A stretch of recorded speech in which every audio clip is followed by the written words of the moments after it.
Ya, siapkan ketua kelas. Siap. Berdoa dimulai.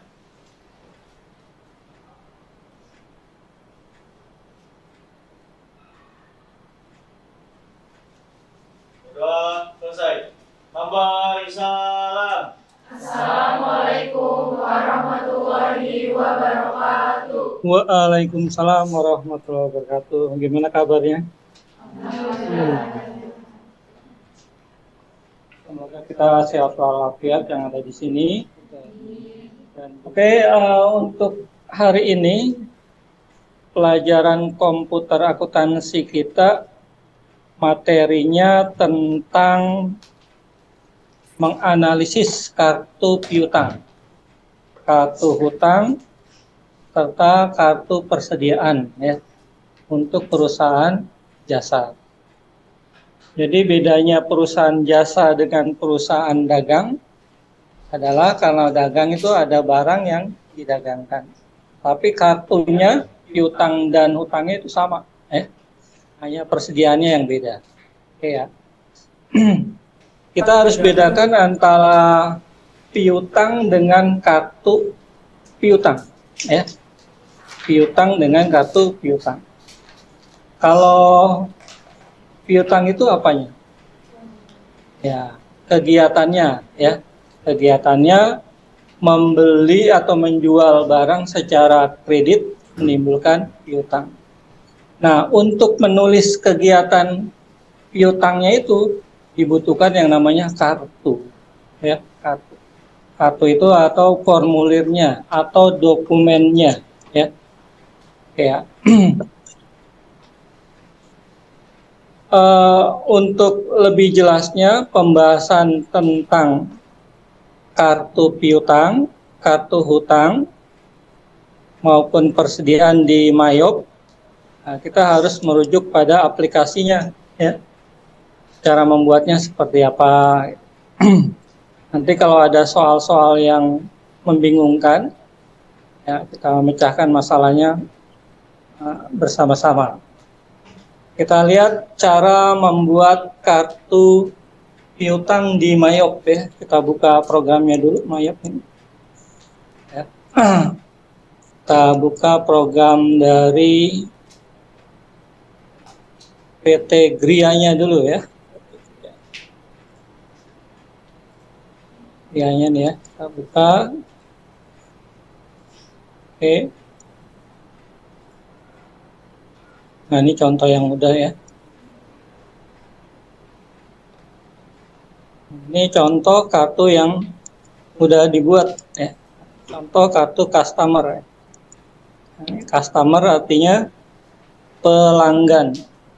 Kalau pelanggan menjual barang secara kredit, nah itu akan menimbulkan yang namanya piutang. Piutang itu akan dicatat di dalam kartu piutang. Ini contohnya. Contoh yang belum jadi saya buat misalnya nih. Cut file, cut list, ya. Nah, kemudian pilih customer, pilih new. Kita tulis namanya. Nama customer itu bisa nama pribadi, nama orang, bisa juga nama perusahaan, ya, atau usaha. Contoh misalnya nama perusahaan ya, PT Berdikari. Jangan lupa di dalam kartu piutang ini ada nama, ada cut ID. Ya. Cut ID ini nggak boleh sama, ya, nggak boleh sama. Kalau sama, biasanya dalam transaksi nanti error. Ya. Nah, kita kasih aja namanya, misalnya karena customer, kita kasih kode C. Ya, kita kasih kode C 009 misalnya. Alamat diisi. Ya. Pak, kalau di dalam soal customernya nggak ada isinya alamatnya, ya nggak usah diisi. Ya. Yang harus diisi kalau ada penjelasannya, ada alamat, ada nomor telepon, dan seterusnya. Kemudian di dalam customer ada cut detailnya juga. Ya. Ini berisi identitas tambahan, bisa berupa foto atau gambar. kita demonstrasikan, misalnya kita masukkan gambar, kita klik 2 kali di tulisan double klik. Nah, kemudian linknya kita klik di sini. Nah, kita masukkan gambar. Misalnya ada gambar apa nih? Ini ya, gambar PD, berutang dagang. Nah, ini gambarnya seperti ini. Ya. Oke. Nah, kemudian di sini ada selling detail. Ya. Selling detail ini berupa detail daripada penjualan yang akan dilakukan oleh untuk customer. Ya. Layoutnya kita lihat. Kalau dia perusahaan jasa, biasanya diamin aja seperti ini. Ya. No default, atau bisa aja dipilih service. Ya. Kalau dia perusahaan jasa. Kalau dia perusahaan dagang, ganti dengan item. Nah, kemudian income akunnya ya, diisi dengan nama nomor 4 penjualannya. Nomor penjualan. Kalau di perusahaan jasa dia pendapatan kursus. Kalau perusahaan dagang penjualan. Pak, kalau nggak diisi gimana? Nggak diisi nggak apa-apa. Ya. Nggak diisi nggak apa-apa. Kemudian yang lainnya salesperson. Salesperson ini berkenaan dengan nama daripada salesnya. Biasanya kalau kita jual barang dagangan kan ada yang direct selling, ada yang selling ya. Direct selling itu artinya langsung. Tapi ada juga yang pakai sell, ada pakai yang namanya sales. Nah, misalnya dari rumah ke rumah atau dari by phone. Nah, ini ditulis di sini namanya siapa. Ya. Misalnya kita klik. Nah, namanya dananya adanya karyawan, kita karyawannya harus ada identitas siapa karyawan namanya gitu. Kemudian ada sales comment. Ya, kalau dia udah jualan, misalnya tahun baru, ya pilihnya Happy New Year. Kalau enggak ya biasanya thank you gitu. Ini sifatnya umum. Kemudian di dalam customer lagi ada yang penting ini adalah termin. Ya. Termin ini berkenaan dengan waktu pembayaran. Pembayaran itu ada 2 sebetulnya, COD dengan non COD atau kredit. Ya. Kalau COD tunai berarti. Kalau non COD dia biasanya larinya ke in given. Nah, tentukan berapa hari. Ya. Misalnya 10 hari dia dapat diskon 2%. Sini ya. Ini benar apa salah? 10 hari dapat diskon. Saya nulisnya benar apa salah? Salah. Yang benar 10 plus 30 atau 50. Kalau yang jeli, salah tuh Pak. Nah, yang benar seperti ini. Oke ya. Hal yang lain lagi ada payment detail. Nah, ini untuk masalah metode pembayaran. Pembayarannya lebih banyak pakai apa? Pakai cek atau pakai cash atau pakai Visa atau yang lain-lain. Nah, ini nggak begitu wajib diisi, hanya sekedar tahu aja ya. Nah, kontak log sama dengan kontak daripada personal daripada salesnya. Jobnya ini kerjaan, ya. Misalnya contoh customer kita namanya tadi customer berdikari. Dia biasanya ada proyek mengerjakan membuat dekor, ya. Nah, ditulis tuh jobnya, dekorasi. Berapa hari, dekorasinya ada berapa unit, nah, tulisnya di job. Nah, kalau historis, ini kegiatan selama 1 tahun. Customer itu selama 1 tahun itu transaksi sama kita itu di bulan apa aja, yang sering bulan apa aja ya. Biasanya bulan puasa itu lebih banyak ya, customer bertransaksi. Ini penjelasan customer, kemudian penjelasan supplier itu hampir mirip dengan customer tadi ya. Yang membedakan hanya namanya itu supplier sebagai pemasok. Kemudian yang ketiga employee. Nah, ini berhubungan dengan karyawan. Karyawannya kalau bisa ditulis semua nggak apa-apa. Ya. Pak, kalau karyawannya 1.000, ya nggak apa-apa juga. Kalau mau capek gitu ya. Tapi biasanya kalau nggak mau capek, pakai Excel. Caranya gimana? Diekspor aja. Nah, kalau personal, dia berhubungan dengan pemilik biasanya. Pemilik, pemegang saham, komisaris, ya, dan seterusnya. Oke ya. Ada yang mau tanya dari sini? Nggak ada? Ada pertanyaan dong? Nggak ada ya? Jadi untuk tugas kalau nggak ada yang menanya, saya kasih proyek problematika dari materi kita, ya. Soalnya udah dibagi, itu kita merujuk pada soal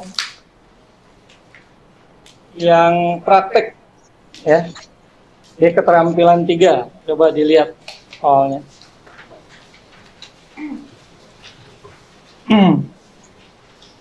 Ya. Nah, tugas kamu adalah mengerjakan ini secara kelompok, ya. Secara kelompok, cukup yang dihidupkan komputer ini maksimal 2 aja, ya. Kalau bisa 1 gitu. Jadi nanti kamu berkolaborasi masing-masing ke temennya. Kalau temennya yang nggak bisa, tolong dikasih tahu, ya, diomelin, diajarin, ya. Untuk kelompoknya, ini kelompok 1 nih ya. Kepala regunya kelompok 1 Aulia, ya. Aulia ada 2 nih, ada yang pakai Y, ada yang nggak pakai Y.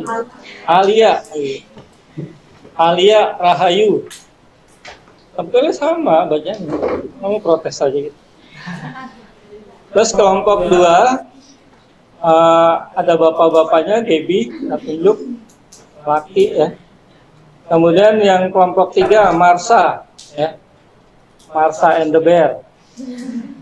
Kelompok 4 karena ada bapaknya juga dan merangkap sebagai kepala suku, ya, Stephen.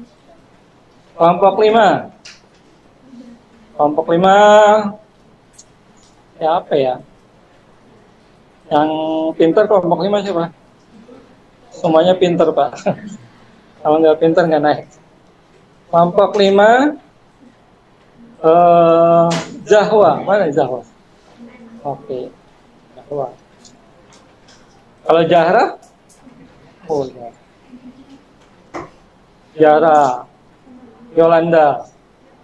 Ini Yolanda yang itu ya, yang lagunya Pak Kangen Band. Yolanda. Kemudian lagi kelompok 7. Habis 5 langsung tuh.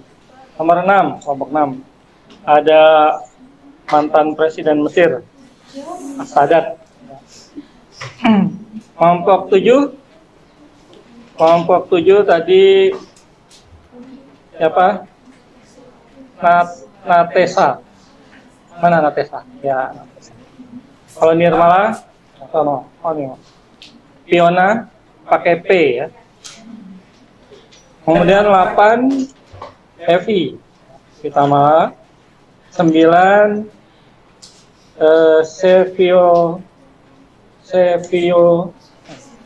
Seviona. Oke ya, itu masing-masing kelompok. Nah sekarang soalnya udah dibagi, tinggal kamu kerjakan, harus benar.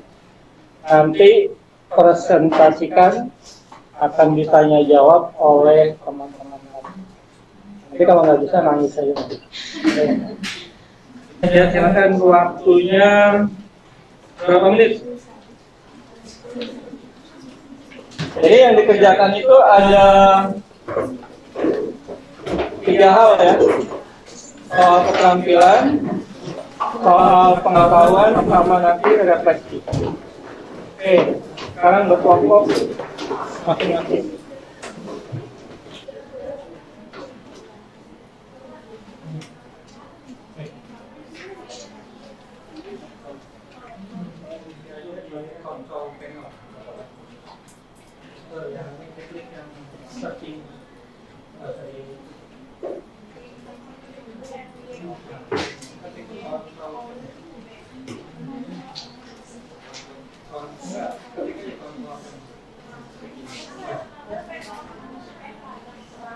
Nah,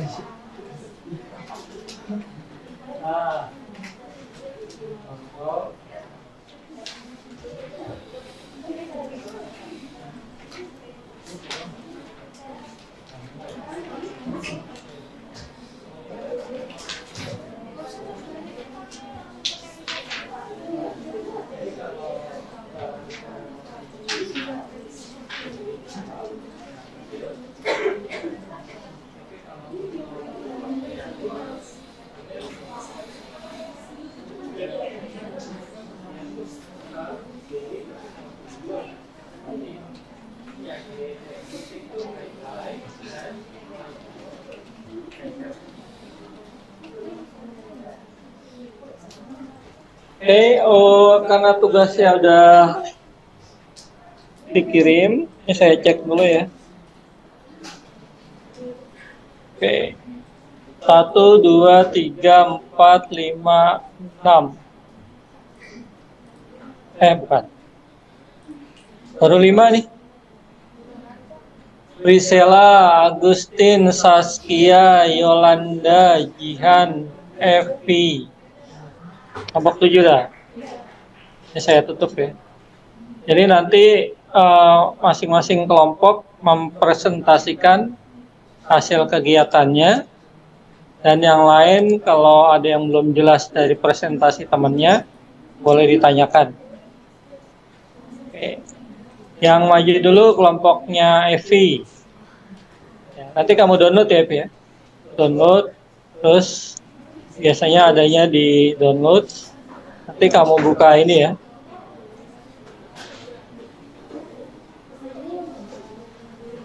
Ada kelompoknya Evi.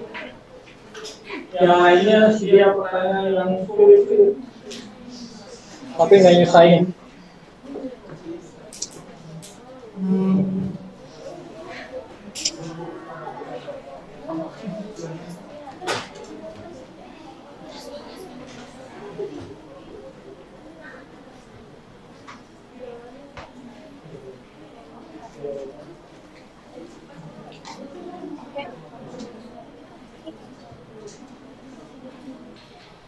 Assalamualaikum warahmatullahi wabarakatuh. Waalaikumsalam warahmatullahi wabarakatuh. Halo semuanya. Kami dari kelompok 8. Sebelumnya perkenalkan dulu. Saya Evi Febrianti.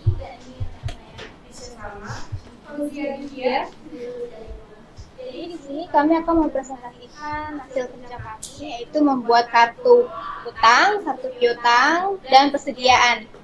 Nah, untuk kartu utang, Sampai ini ada yang belum bahas belum? Ada yang mau ditanyain?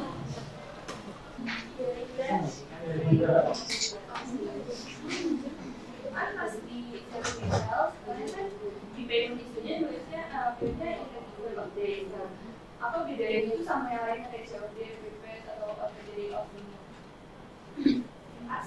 ya, COD ini tuh cash on delivery atau bayar secara tepat, kayak misalkan Shopee. Nah, terus kalau prepaid itu bayar secara kredit ya, atau non tunai. Cara nanti terus integration mungkin gitu aja penjelasan tentang kartu utang. Ada yang mau ditanya nggak? Di bagian payment details itu perlu diisi atau enggak? Untuk mainnya jadi bisa ada transaksi atau pembayaran di apa ya?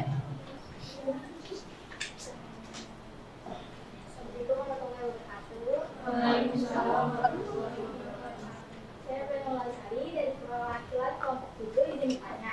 Di profil tadi, nah itu kan dicetak 3-3-nya kalau buat perusahaan dagang. Nah kalau buat perusahaan jasa yang dicetak apa aja ya? Saya ingin jawab pertanyaan saya di sini. Jadi yang di situ yang pertama item, pertama yang high inventory item.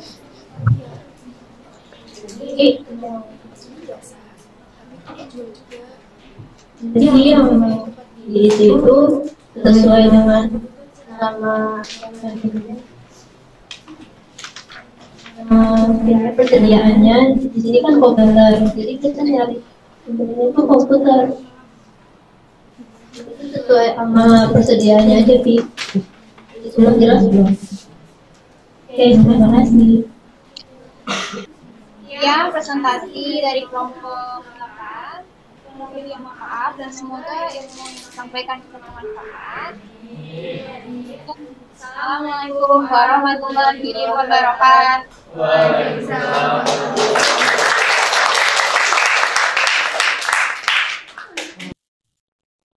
Oke, barangkali pembelajaran kita sebelum berakhir ada refleksi sebentar itu ya. Kamu disuruh ngisi refleksi. Saya share dulu, nanti kamu buka dan kamu isi ya untuk refleksi saya ke depan. Cukup ya? Bagus ya. Oke, terima kasih. Oke, sebelum kita akhiri, kita berikan kesimpulan dulu dalam pembelajaran kita ya. Pertama, memang beda pembuatan kartu piutang di manual dengan pembuatan kartu manual di komputer akuntansi. Ya.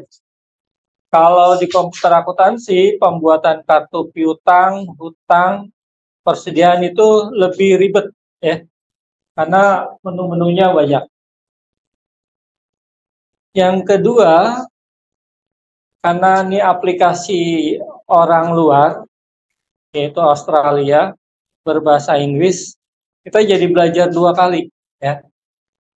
Bagaimana memahami bahasa Inggrisnya, nah, kemudian baru kita melaksanakannya. Jadi pembelajaran komputer akuntansi ini mencakup 2 hal sebetulnya ya. Pembelajaran berbasis konseptual, artinya kamu memang harus paham dulu akuntansinya secara konsep. Jurnalnya gimana, ya. Kalau membeli jurnalnya seperti apa, kalau menjual jurnalnya seperti apa, itu konseptual. Yang kedua, komputernya sendiri itu adalah teknik prosedural. Jadi cara mengoperasikan komputer itu harus paham juga. Ya, mulai menghidupkan, mematikan, hal-hal yang berhubungan dengan komputer ini. Makanya kesulitan apabila kamu tidak paham akuntansinya, maka komputernya juga biasanya nggak paham, karena lebih ribet. Ya. Kemudian yang ketiga, untuk lebih memahami proses kegiatan pembelajaran ini, nggak ada kata lain selain banyak latihan.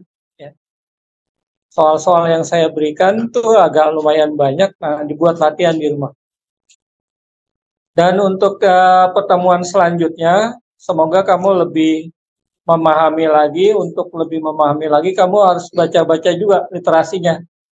Literasi sebetulnya udah saya berikan di LSM, ya.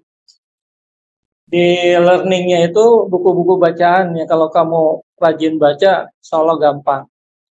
Dan untuk yang nantinya, kelompok yang akan maju harus lebih siap daripada yang sekarang. Ya. Ya, tapi saya mengapresiasi kamu yang maju, terutama Mbak Evi ini, kerja keras. Ya. Karena yang temennya lebih banyak jadi penonton gitu ya. Tapi nggak apa-apa. Biasanya orang yang gitu agak lebih cepat paham. Barangkali cukup sekian pembelajaran dari saya.